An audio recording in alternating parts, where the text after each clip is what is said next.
है, जो मर्जी ताकतवर जो फैसला करता है, वो जो वो समझता है वो करना चाहे वो कर सकता है।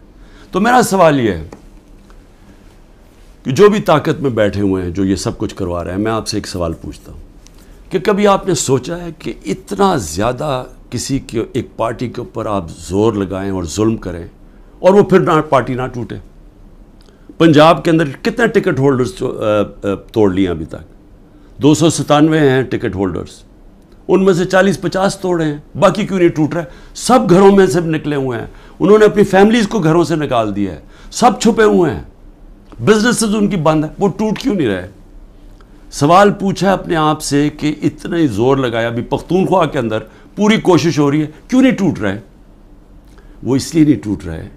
और मैं बड़े अदब से अपने पावर ब्रोकर्स को कहना चाहता हूं कि बड़ा गौर से मेरी बात सुने। मैं 27 साल से पॉलिटिक्स में हूं, जीरो से पार्टी शुरू की, कोई मेरी पॉलिटिकल बैकग्राउंड नहीं थी, मेरे कोई वालिद या मेरे वो नाना दादा कोई पॉलिटिक्स में नहीं थे। मैंने ज़ीरो से शुरू किया और आहिस्ता आहिस्ता पब्लिक को अपने साथ जोड़ा, जो बड़ी देर लगी, और आहिस्ता आहिस्ता आहिस्ता आहिस्ता पार्टी बनाई। किसी ने इस तरह की पार्टी नहीं बनाई। जुल्फ़िकार अली भुट्टो पहले 8 साल एक मिलिट्री डिक्टेटर के मिनिस्टर रहे थे और फिर राइट लेफ्ट की सियासत की सारी पॉलिटिक्स ख़त्म कर दी थी। यूब खान ने एब्डो लगा दिया था, सारे पॉलिटिकल पार्टीज में बैन कर दिया था। उसके अंदर जुल्फ़िकार अली भुट्टो ने फिर पीपल्स पार्टी बनाई और उनको भी 4 साल लगे और वो फिर पावर में आ गए। और उसके अलावा बाकी किसी का बाप पार्टी था, किसी का दादा था, किसी का नाना था। एक नवाज शरीफ ने वो किस तरह पार्टी बनाई? जनरल ज़िया ने फैसला किया, जनरल जलानी ने रिक्वेस्ट की कि जी ये बड़ा अच्छा बच्चा है, इसको ले आएँ। वाले साहब ने कहा कि जी और किसी काम का नहीं तो चलो इसको पॉलिटिक्स में डाल दो, वो पॉलिटिक्स में आ गया। उसको मैन्युफैक्चर किया गया, GHQ के अंदर नवाज शरीफ मैन्युफैक्चर हुआ, एक टेस्ट ट्यूब बेबी पैदा की गई पॉलिटिक्स में, वो इस तरह पॉलिटिक्स में आया था।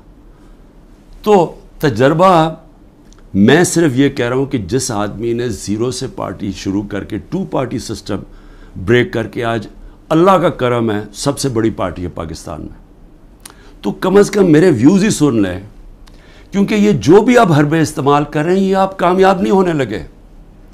ये आप मुल्क की तबाही करेंगे लेकिन आप कामयाब नहीं होंगे। क्योंकि देखें, जब एक आइडिया, और ये पॉलिटिक्स ये 90 की दिहाई की पॉलिटिक्स नहीं है। 90 की दिहाई में पॉलिटिक्स क्या था? इलेक्टेबल्स थे, एस्टैब्लिशमेंट उन्होंने एक तरफ एक पार्टी का साथ देती थी, इलेक्टेबल्स थोड़े इधर चले जाते तो पार्टी जीत जाती थी। ये थी 90 की दिहाई की पॉलिटिक्स। और फिर यही आगे जब जनरल मुशर्रफ ने क्या किया, पहले 2/3 अक्सरियत वाली नून लीग, उनको कोई तशद्दुद नहीं किया गया।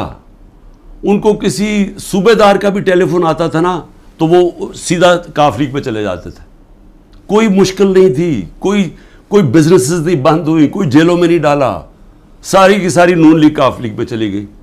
और अगर वो जो बाकी, मैं फिर से कहता हूँ, जो बचे हुए थे नून लीग वाले, अगर उनके ऊपर 5% भी वो तशद्दुद करते जो हमारे पे हो रहा है, उन्होंने भी काफ लीग में चले जाना था। तो वो पॉलिटिक्स, वो ज़माना चला गया है। ये अब पॉलिटिक्स है 1970 की पॉलिटिक्स, ये आ गई है नज़रिए की पॉलिटिक्स। 1970 के बाद पाकिस्तान में नज़रिया ख़त्म किया गया था।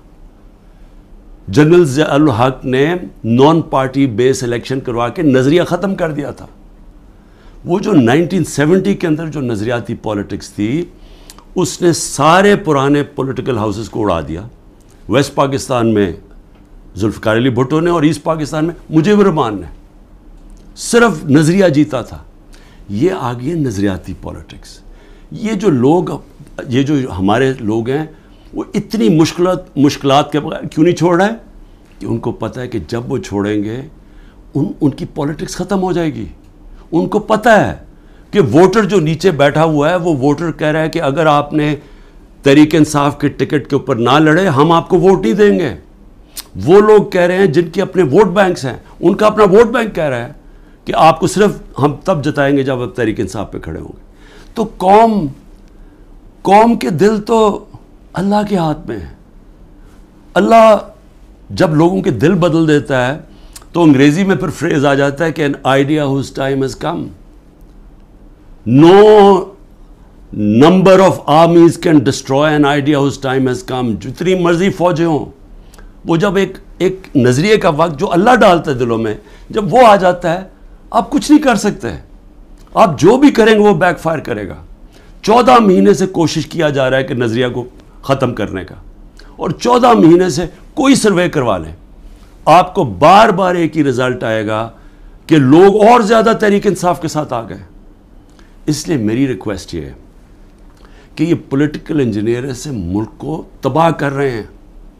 اس وقت ضرورت ملک کو پولیٹیکل سٹیبلٹی کی ہے. پولیٹیکل انجینئرنگ کے جی سارے بندر بانٹ کر دو، یہ چھوٹے چھوٹوں کو کسی کو یہ دے دو اور سیٹیں بانٹ دو پارٹیز کے بیچ میں تھوڑی تھوڑی، اور اپنے بھی لوگوں کو، اور پھر الیکشن کمیشن کے ساتھ دھاندلی کر کے جتا دو.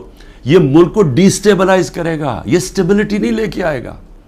اس میں بجائے سیاسی استحکام آنے پہ، جس کی وجہ سے معاشی طور پہ استحکام آئے گا، یہ الٹا ہو جائے گا. اس سے ملک تباہی کی طرف جا رہا ہے. اور میں وہ پاکستانی ہوں، پھر سے میں ریپیٹ کرتا ہوں، میں نے یہ ملک کے چھوڑ کے نہیں جانا. میں نے اس ملک کے ساتھ یا اوپر جاؤں گا یا نیچے جاؤں گا. میں وہ پاکستانی آپ کو ایک ملک کی خاطر کہہ رہا ہوں کہ یہ راستہ نہ پکڑیں جس طرف ہم جا رہے ہیں. یہ ظلم نہ کریں، اس کا کوئی فائدہ نہیں ہونے لگا سوائے ملک کو نقصان ہونے لگا. اور یہ اگر خیال ہے اب تک آپ کا کہ میں اس پریشر میں آ جاؤں گا، یہ جو 180 کیسز ہیں 200 کر دیں، کیسز جیل میں ڈال دیں، ڈسکوالیفائی کر دیں، اس سے مجھے کوئی فرق نہیں پڑے گا. کیونکہ میں نے تو جو بھی ہوگا میں تو اپنے نظریے کے ساتھ کھڑا ہوں. لیکن یہ انجینئرنگ سے ملک کو وہ نقصان ہوگا جو ہماری معیشت کوئی بھی نہیں سنبھال سکے گا، اور وہ سب کے ہاتھ سے نکل جائے گی. تو ابھی بھی میں آخر میں یہ کہنا چاہتا ہوں کہ اگر یہ کہا جا رہا ہے جی کہ لیول پلینگ فیلڈ تب ہوگی جب نواز شریف